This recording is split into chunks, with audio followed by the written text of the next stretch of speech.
Put a lot of attention into the room and the detail.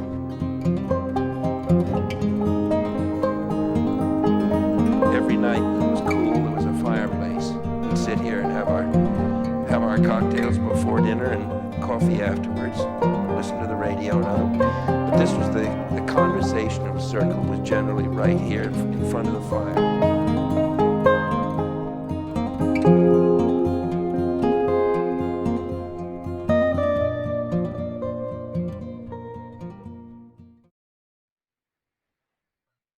Hello, good afternoon, everyone. Welcome to the MIT Endicott House. My name is Shaun Hubbard, and I am the Food and Beverage Director here at the Endicott House. Thank you for joining us for our virtual presentation. Today, I'd like to start off by first thanking Jenna McAuliffe, who is our Director of Marketing, for putting that introductory video together, as well as Joe, my cameraman, Amy, and all the staff who've helped us put this together. So thank you. Today we're going to talk a little about the history of the house, as well as make some cocktails and have some fun with it. So we take great pride in this house. We think it's a very special place, and we're happy to share it with you. Today we are broadcasting from the gun room. The gun room is something that we, MIT, named it, but it was more of Wendell Endicott's trophy room. Wendell Endicott was a great outdoorsman, as you'll see as I go through my presentation, and you'll get to see some of his artifacts, and we'll try to give a little perspective of what life was like back in the day. What makes this property special is it's a window into a past history. So in that video that we just saw, there's a little clip of Bradford Endicott talking about this room. And Bradford Endicott, this was a family home. When we're working here, we forget that sometimes, but this was the Endicott family home. It was a family of 5, and Bradford Endicott tells us and has shared some stories with us. So those are the stories we like to pass on.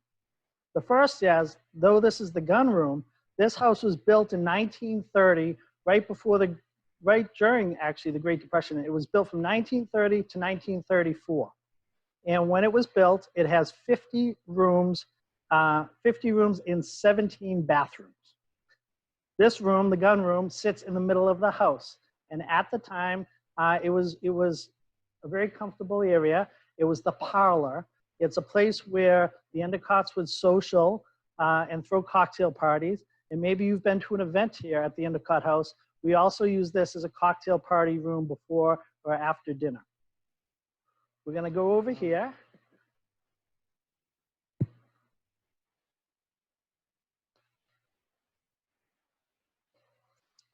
So another thing Bradford shared with us was in this room, his dad would read him. He has fond memory of his dad reading him books. Sitting by the fire, his dad would make a cocktail. He'd sit near the fire and he'd have Bradford on his lap and he'd start reading some books. This was a time when they didn't have television. We're talking the 1930s to Bradford, probably 1940, when radio was the mainstay. And so they would sit in this room, father and son, and they would listen to the world reports of what was going on in the world. At the same time, before dinner, while that was happening, his sister would be upstairs with the mother, Mrs. Endicott, Priscilla, and they would be getting ready for dinner. Dinner was always a formal event here at the Endicott House. Every single evening, dinner was a production. Bradford explained to us that his mother had 30 to 40 evening dresses. His father would always wear a proper pair of trousers and a sport coat when he would come down and get ready before dinner. So during this stay-at-home order, we've been working here. We've been cleaning up the property and painting and doing different projects. And we were up in the attic, and we found some really interesting treasure up in the attic, some different fun things. And that gave us the idea to share that with you today. So over here, for those who might not know, Wendell Endicott and his father owned the Endicott Johnson Shoe Company. So upstairs, we found a pair of dusty shoes in the attic. We also found the radio, and this is the family radio that would have been in the gun room or the trophy room at the time. This is the radio that they would listen to in the 1940s and 50s. As we go on, you learn that Mr. Endicott, Wendell Endicott, was an avid outdoorsman, and he went on many adventures. Well, this is the radio that they didn't have cell phones in their pocket to keep up to date. They would bring this travel radio with him, and they would go, when he went on different expeditions, he would have this travel radio. We also, looking through the attic, we found some badminton sets. The Endicotts were quite the sports people. Bradford also talks about the grounds. So what makes this property special, besides this mansion being old, a history window into the past, also the grounds. The grounds are Frederick Law Homestead. He designed the grounds. They're rolling greens. They're beautiful. And Bradford brings us back to when his sister got married, Martha, and there was a big social wedding out on the grounds, out in the Glacier Ball. We also do weddings and try to represent some of that special occasion, these beautiful grounds. It's a perfect place to do a wedding. So they would play badminton out on the green, out on the grounds. And then we found Bradford Endicott's train set. We also heard a story that Bradford Endicott had this elaborate train set, and on the 3rd floor, he would set it going down the hallway. And we actually found that train set. And that the engineer, the first car there, the weight of it is amazing. So these are just some of the things we found. And we also found this mannequin that the Endicotts had, a butler and a seamstress. So as I go through this presentation, I know you might have some questions. I would ask that you keep your questions to the end, but you can submit them by chat box. And at the end of our presentation, we always save the best for last, and we also try to answer some of your questions. So as the food and beverage director, when I'm going through these boxes, we're looking at all this stuff. What really interests me, what I got excited about, and that had us put this together, was we found some of Wendell Endicott's bar supplies, the antique bar supplies. And we knew he always would entertain. And so today I'm going to quickly go over and show some of the things we found up in the attic. So everyone's at home. We're in stay home order. And I know there's been a lot of Zoom parties and cocktail parties. So one of the ideas I had was that we'll talk about what tools you should have at home for a well-stocked bar. So we're going to start with Mr. Endicott's stuff. The first item I found, which was very unique, is kind of like a Pelican can opener. And you always need a can opener on your bar. You need it to open a can of beer. You might need it to open the juice.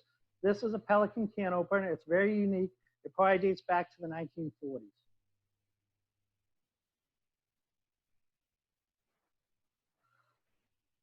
Another item I found very interesting is this corkscrew. They just don't make corkscrews like this anymore. The size of it, how long the corkscrew is a testament of the quality they used to make. So I found this corkscrew, and then I compare it to kind of the corkscrews of today. This is actually what we use today. It's small, it's in our pocket, and our servers will use this type of corkscrew. But one thing I noticed is you have a corkscrew here. Look at the length difference. So There's different types of wine, and if you buy wine and collect wine and buy wine from like higher end wines, one thing you'll notice is the corks vary in length. So an extra long corkscrew would be helpful pulling out a Bordeaux cork or a wine that you've stored for a while. Nowadays, corks are much smaller than what, there's a shortage on corks. Some corks are actually synthetic. But back in the day, this was the corkscrew. Another item we found in his collection is a different type of corkscrew. If you've ever opened an older bottle of wine and the cork starts to crack on you, this little item here is a corkscrew that slides down the sides of the cork and helps you get it out without going down the middle and breaking the cork. So this is something I wish I knew when we did Valentine's Day here and I was opening a bottle of wine and it started falling apart. This is exactly what I needed, and now we have one. As you're setting up your bar, there's always certain things you need. You need ice. You need an ice scoop. Cocktails always need a mixing spoon. You should have a small paring knife to cut your fruit. This was the Endicott family paring knife. And back in the 1930s and 40s, 1920s, mixing spoons were big. James Bond, shaken, not stirred. Well, everything used to be stirred. Today we do a combination of both, but I believe Mr. Endicott collected some of these very unique mixing spoons on his adventures. There's a little person on the end of this one. These are very old, cool mixing spoons. We also found Mr. Endicott's pocket knife. It's got his initials, W.E. in it. And this is a pocket knife is something that every outdoorsman, every camper, every fisherman always has a pocket knife in their pocket. And I picture that Mr. Endicott, this is a valuable item for Mr. Endicott, and he passed it down to his son Bradford, and we were lucky enough to find it. All these items we are going to keep here on display. So when you visit us in the future and come to a cocktail party, you'll be able to take a look at some of these items. But they're really cool because they're a little glimpse back into the past. Another tool you should have when you're making drinks is a jigger. This was his jigger, and this measures the amount of alcohol. What's cool about this jigger is when you turn it, it has recipes built right in, different cocktail recipes. And on this end is a bottle opener. A few other tools you should have is a muddler. These are some wine openers of today. A bottle opener. And on a commercial bar, you'll see a lot of times we'll use spouts that also have, they measure the amount of the recipe for the liquor. Today we're going to use a muddler. So now that we have a good idea of what tools you need, let's have some fun and make a sangria.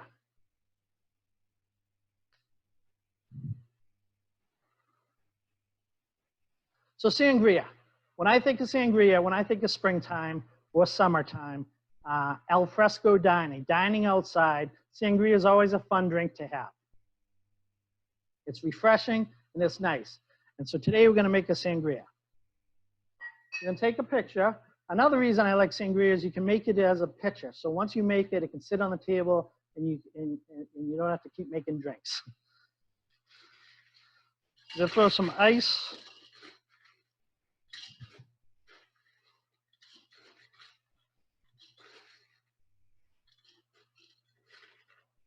Some ice in your pitcher. So there's red wine sangria and there's white wine sangria.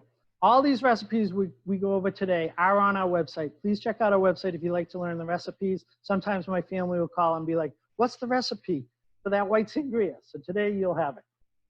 So the only difference, when you're making a red sangria, I prefer putting 3 ounces of brandy. But when I make a white sangria, I use rum.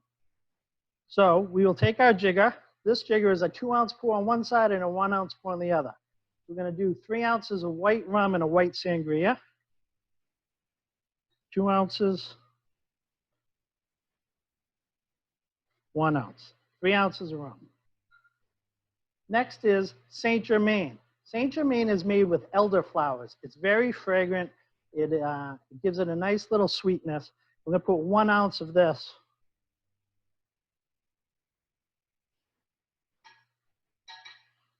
into our pitcher.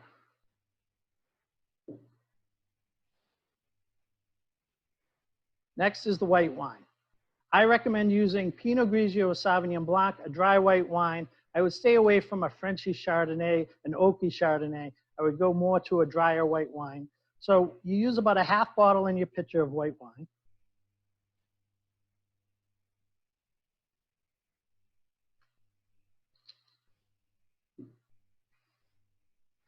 Next, we can put some juice. I'm going to put 3 ounces of orange juice, 3 ounces of pineapple juice,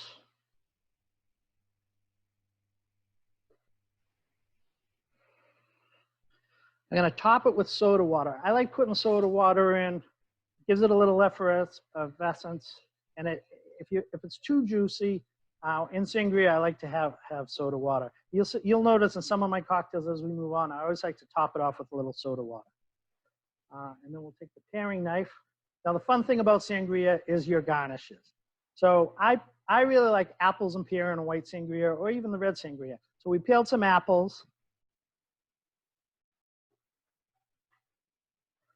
We're going to quarter your apples.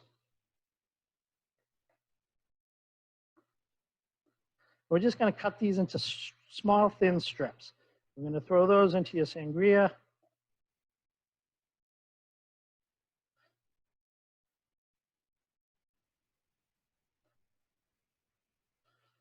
Apples.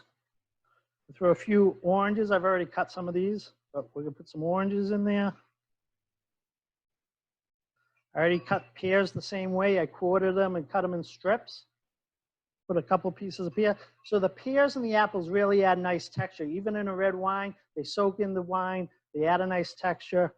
And then for fun, we're going to add some color. We're going to add some strawberries. We cut off the greens. Slice, slice. Add a few blueberries for color. This is where your mixing spoon comes in very handy. I'm going to throw one more thing of ice in there.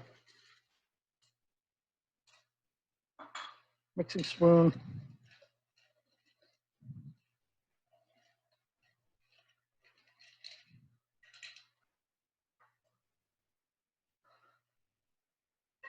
Then I would recommend icing a wine glass. Ice your wine glass first. This will look beautiful on the table. I'm going to pour in a little white sangria. I'm going to throw in a couple garnishes in here. Maybe an apple.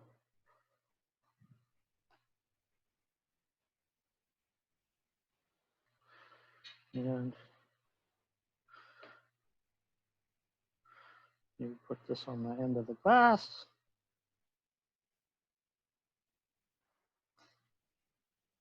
And voila, white sangria. Enjoy.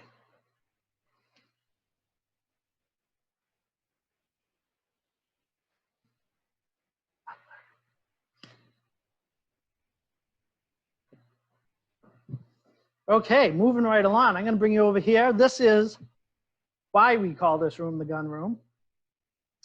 Again, Wendell Endicott was an adventurer. He actually wrote 2 books, and his first book was Adventures in Alaska Along the Trail. He would go up and he would go on these hunting expeditions. In this case, there are some books to give us context. This one says Trip to the Canadian Rockies, 1924, and it lists some of the people who were in his hunting party. It says Colonel Robert Wood. No, actually it says General Robert Wood. Colonel Frank Lee, Colonel J. Humphrey, Lieutenant Colonel Wendell Endicott, and Jack Brewster, the guide. 1924, after World War I, this is when he would go out on his adventures.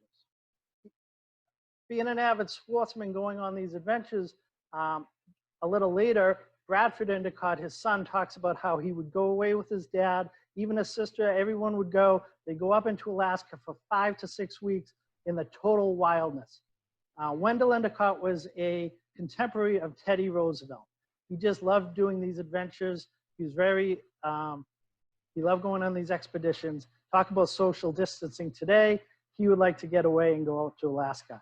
Another interesting fact is Calvin Coolidge offered Wendell Endicott to be the governor of Alaska when it first became a state, but Wendell Endicott actually declined the offer. So this is his firearm collection. He was an avid outdoorsman, huntsman, and this is pretty cool. One of the things we like sharing with people in this room. So moving right along, we're gonna make a second cocktail here.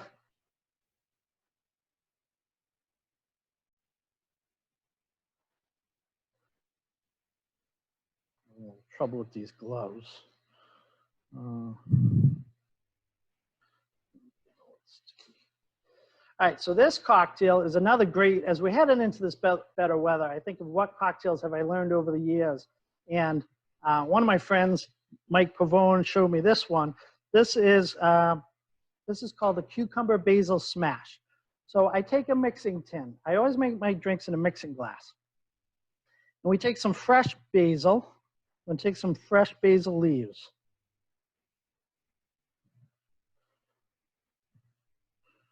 We're just gonna tear the basil and put it in the bottom of the glass.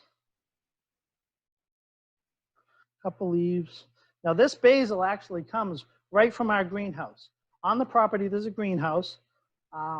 We have tomatoes, different lettuces, we have herbs. We're very lucky to have this greenhouse, and a full-time staff, 7 days a week work. We have to take care of the plants in this greenhouse. So you take your basil. You're gonna take 2 pieces of cucumber. I already cut them. I cut them in wedges. We're gonna put those in the bottom of the glass. And we take a simple sugar syrup. Simple sugar syrup is when you take 2 parts sugar to 1 part heated water, and you melt it down, and it becomes, and then you chill it, and the sugar breaks down and makes a simple sugar syrup. So we're gonna put about 1 ounce of that in the bottom. So right now I just have cucumbers, simple sugar, and basil. I'm gonna take our muddler, and we're just gonna start to get some of the juice out of the cucumber and basil. This is why you need a muddler. And as you just push some of this in, mush it up a little. That's going to be the base of your drink. So again, we have an ice scoop. We have some ice. I'm going to put that in the glass. Cucumber basil smash. There's many different vodkas out there. There's actually cucumber flavored vodkas out there, but I prefer the natural cucumber. This is Tito's. It's gluten-free alcohol. Oops. Again, you would use the jigger. So it's 1.5 ounces of vodka, and then lemon. We'll squeeze some fresh lemon juice in there. And then this is a mixer. When you see margarita mix, a lot of those are sugar-based. This company here is actually just cold-pressed fresh juice. So this is a lemon sour juice, lemon and sugar, no other ingredients. It's natural. I'm gonna top that off in the drink. And back in the 1920s and 30s, you would have used a mixing spoon, but now and today, everyone uses martini and shake, shake, shake. So we're gonna shake up your drink.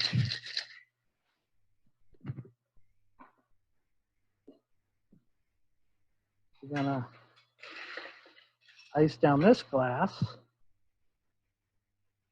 We're gonna strain it into the glass.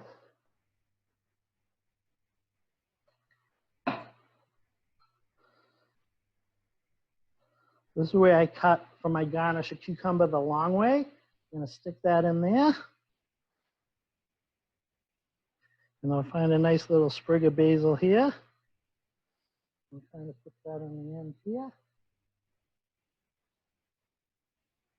And voila, enjoy a light, refreshing cucumber basil smash. The only other thing I would do is top it off with just a splash of soda water. So enjoy, try that one at home.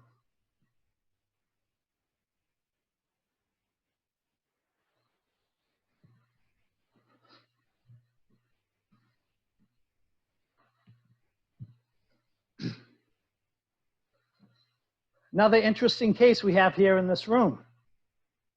Besides being a hunter, Wendell Endicott was an avid fisherman.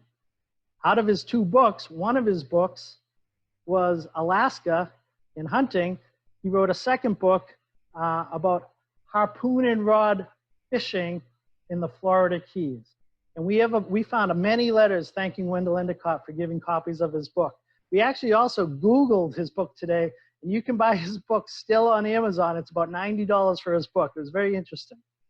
But this collection of reels, he has saltwater and freshwater reels. He has pins from various fishing derbies that he participated in. Through this door, it's different now. We've made some adjustments to the house for the business that we are in, but through that door would have been his workshop. And he would have tied his own flies. He had a little setup in there to work on his flies. And he also would trade flies. When he went on these trips, they would often trade. As today, many fishermen who tie their own flies trade their flies. So this is another unique area in this room, and I just wanted to showcase that. And Wendell Endicott was not the only sports person. Wendell Endicott married Priscilla Maxwell. They met in the late 1920s, and when they met, Priscilla Maxwell, his wife, became, she was the #2 golfer in the world. They actually met while he was golfing and she was golfing. She was the #2 golfer in the world. And when we look her up, she still has golf scholarships in her name for the youth of today. It's pretty interesting. All right, a few more drinks we're going to make. Not all drinks are vodka based. This one is actually a gin cocktail. We're going to make a gin, a raspberry gin Ricky. What I like about this one is if you want a non-alcoholic drink, maybe you don't want to have an alcoholic drink. Maybe you're entertaining and you want a non-alcoholic drink. You can sub out, you don't need to put the gin in, you could just put more lemonade and mix maybe possibly an orange juice and then add the raspberries and you'd have a non-alcoholic version of this drink.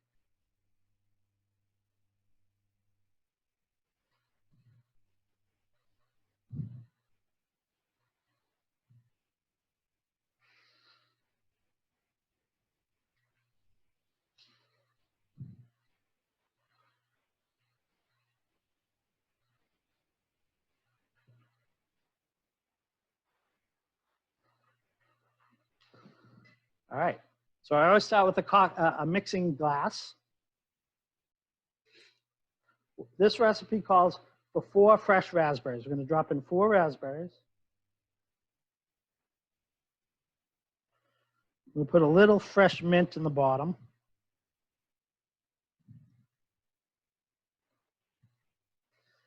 And we're going to put a whole juice from a whole lime. We're going to squeeze juice from a whole lime. Actually, I'm going to quarter the lime.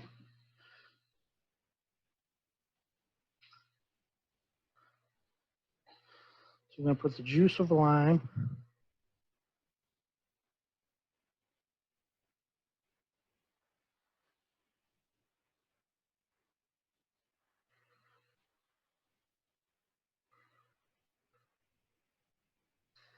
Then we're going to muddle this. We use our muddler. It's basically raspberries and lime juice, a little mint.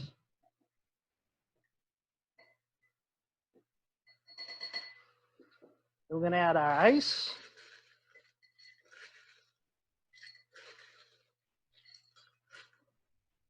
So the base on this is gin. There's a lot of small craft gins popping up.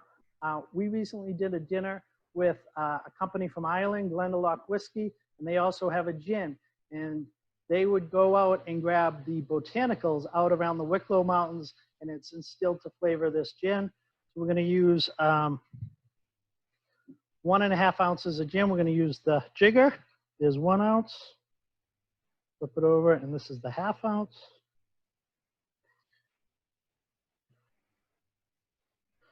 Then I'm going to use raspberry syrup. I just put a little in. It adds color and flavor. This is something at the Endicott House that we use for coffees too. We have raspberry, amaretto, a few different coffees. This one's called Monin. There are numerous out there. You can also find this in some coffee stores.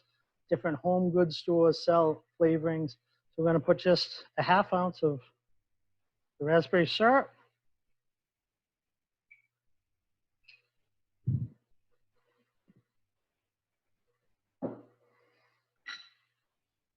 I'm going to shake this up.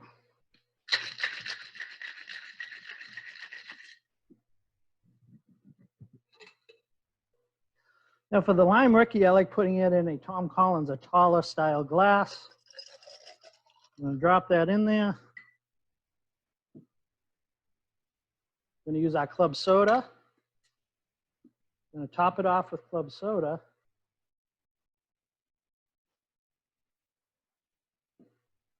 And my garnish would be a lime wheel. So here you have the raspberry gin lime rookie. Maybe even put a sprig of mint. All right.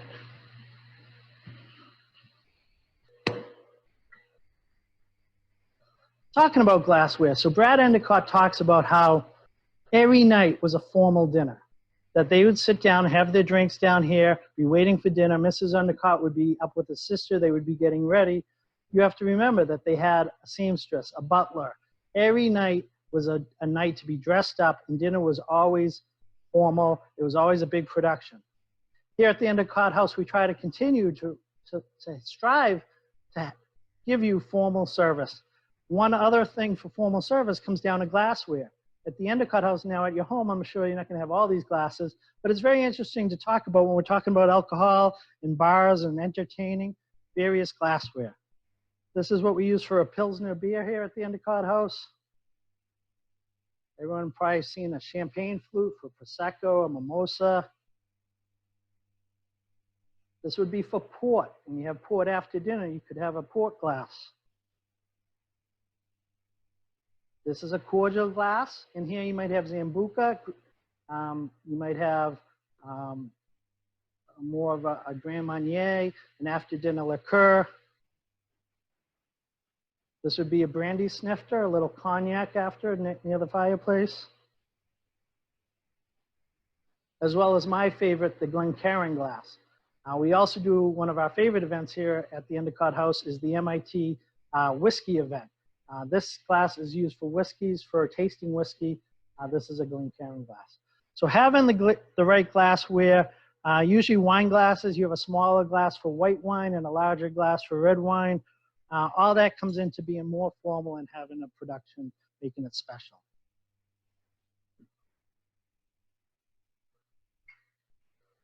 Okay, but not all drinks are cocktails. We're going to make another one that's more of a straight up drink. And with this one, what I would do is take a martini glass. We have different size martini glass. This is a smaller 5 ounce. This is a larger 10 ounce martini glass. There's different sizes.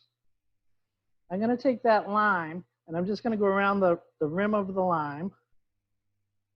And over here I have a plate. And in this plate, I just put 2 packets of white sugar and 1 packet of brown sugar. And now that I have lime juice on the rim, when I spin it, I put it in this plate, it's going to coat your rim. And for this cocktail, the garnish is the sugared rim. Then we're going to take our martini shaker. We're going to add some ice. And I'm going to make a classic drink called the sidecar. The sidecar would take 1.5 ounces of cognac. This is a cognac. We're going to take 1. And then we're going to mix in some Cointreau. Cointreau is a liqueur. It has a slight orange flavor. If you don't have Cointreau in your house and you're looking to make this, you could also use a triple sec, the same ingredient you would use for some margaritas. I'm going to take a 1/2 ounce of Cointreau.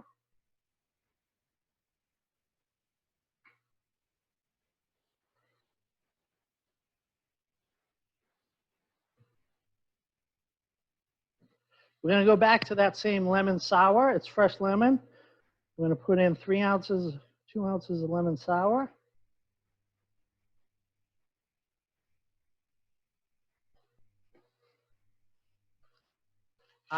So the sidecar is kind of like a fancy whiskey sour, only using a cognac, a brandy. So we're going to shake that up. And then we're going to strain that into the sugar rim. And my garnish on the sidecar would be an orange twist. I like a big orange twist.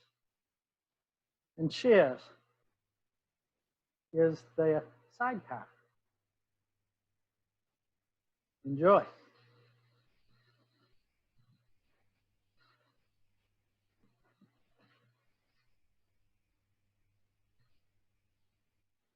So now this is the bar at the Endicott House. We are here at what this would be open. We would have all our bar materials for a cocktail reception. A few more items we found up in the attic, which I thought was very cool. This mini bar. You put a bar on a bar, and this has picks for your olives or your garnishes, as well as recipes. This was Mr. Endicott, the Endicott family cocktail recipes he had here. All these classic old cocktails, as well as this pipe.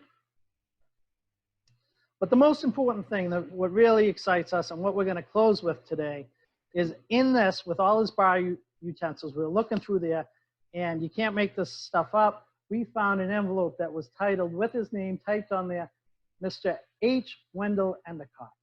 And we opened this, and to our surprise, we were delighted to find a typed out cocktail recipe.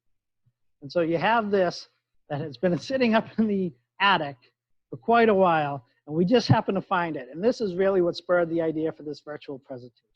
So we are going to make Mr. Endicott's classic Sazerac cocktail. Now, the Sazerac cocktail, it says right on his recipe, chill 1 old-fashioned glass. We're going to take an old-fashioned glass. We're going to chill a glass. Then we're going to take our mixing glass.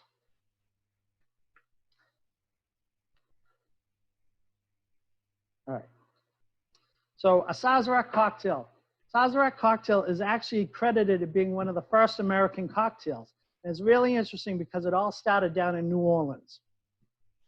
One of the main ingredients in this cocktail. Well, first we'll take this cocktail calls for 1 sugar cube. We're going to take 1 sugar cube, we're going to drop it in the mixing glass. The next ingredient is bitters, but not any bitters. Most bars have a brown bitters. This is a very popular, probably one of the most popular.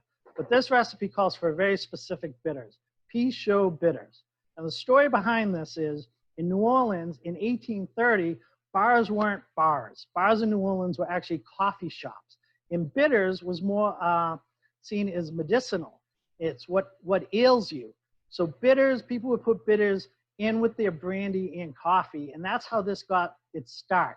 And the person who imported this Peychaud bitters, also imported the cognac. And originally in 1830, the Sazerac cocktail, it was because his coffee house was called the Sazerac.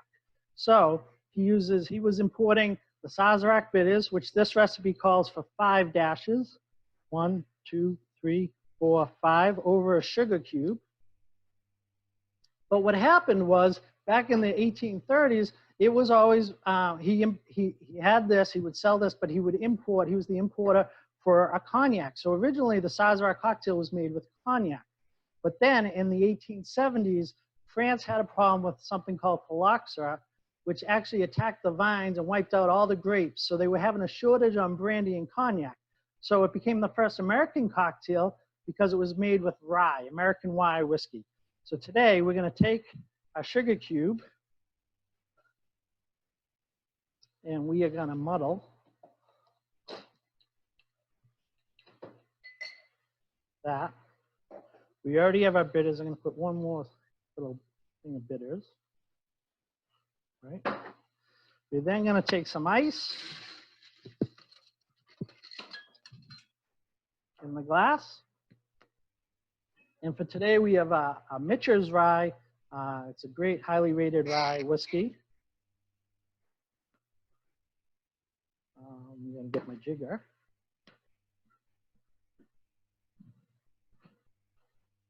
This calls for 2 ounces of rye.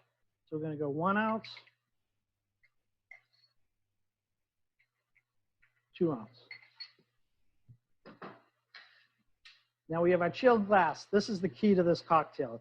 You dump out the ice and you take Herb Saint. And this is written on Wendell Endicott's recipe. This was hard for us to find, but if you talk to your local wine store, I'm sure they can find it.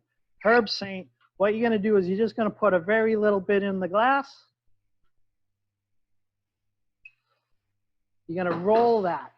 This is a very 100 proof absinthe. You're going to roll this in the glass. It gives a lot of flavor. This is what it says on Mr. Endicott's recipe. Then you can get rid of some of that. You take this drink that you've already started. You're going to stir this about 15 times.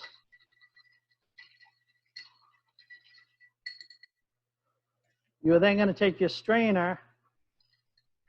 The glass has been chilled. The glass has been rolled with herb saint, and you're going to strain this into your glass.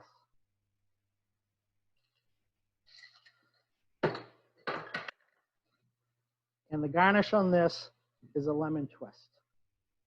So here is Mr. Endicott's Sazerac recipe.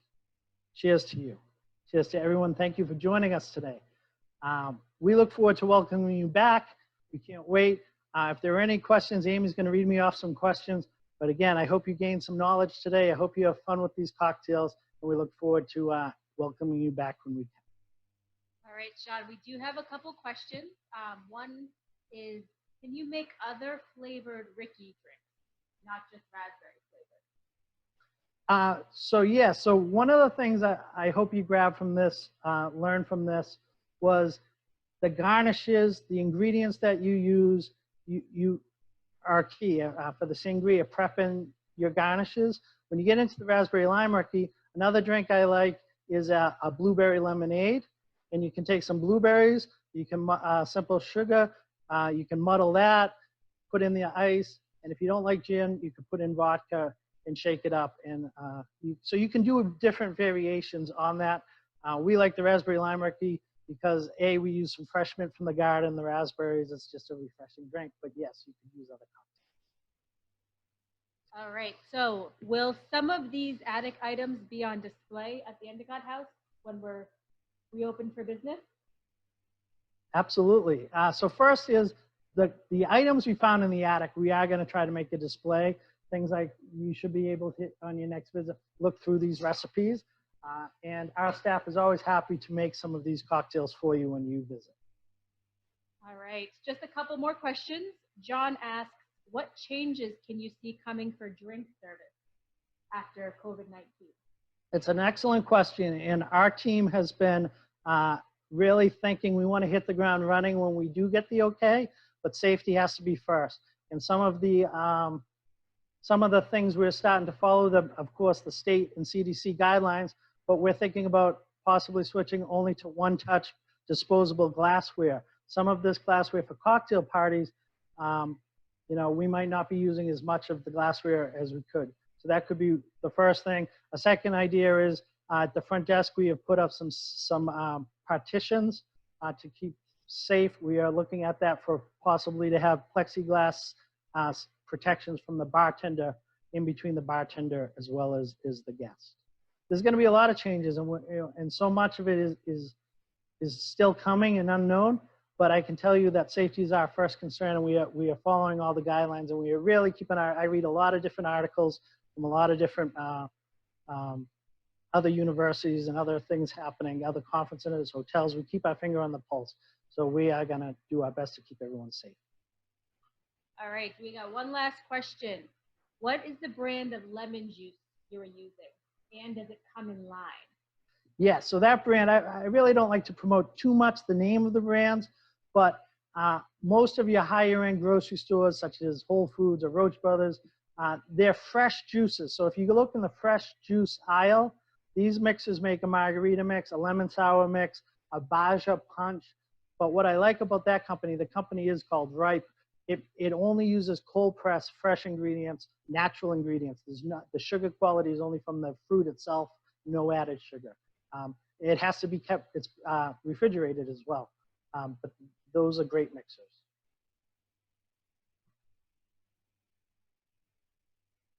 Any other questions? I think that's it. All right. Well, again, thank you. The MIT Endicott House looks forward to seeing you in the near future. Enjoy. You've made it to Wednesday. Cheers.